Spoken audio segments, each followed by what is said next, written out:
In 1973, the U.S. Supreme Court legalized abortion nationwide. The decision is called Roe v. Wade, and those who defend it are known as RoeBots. This is how they think. You say that someone cannot be a Christian and pro-choice, but it is not up to you to decide who is a Christian and who is not.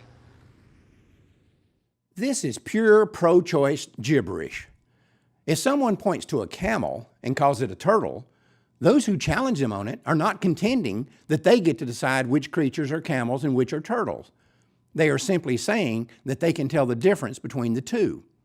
That same dynamic applies here.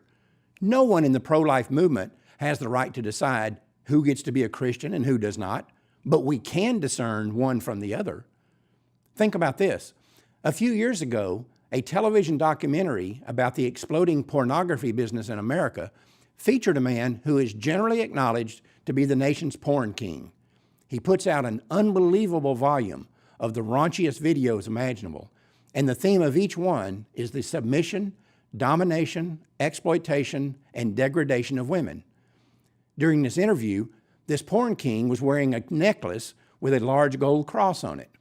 And in a clip from one of his videos, one of his actresses was shown performing a series of perverted and degrading sexual acts, and she too was wearing a cross around her neck.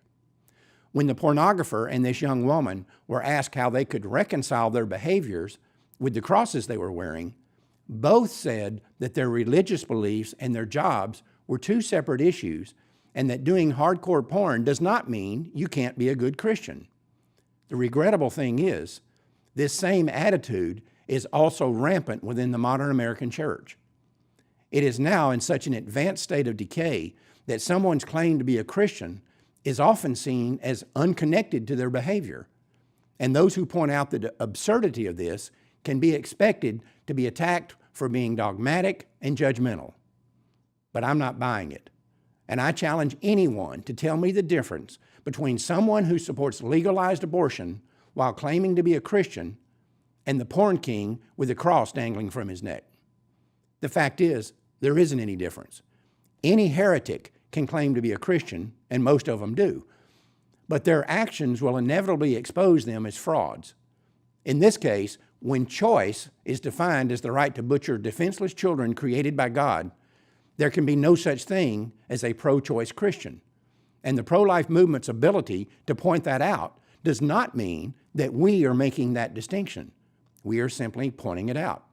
In other words, we can tell the difference between a camel and a turtle.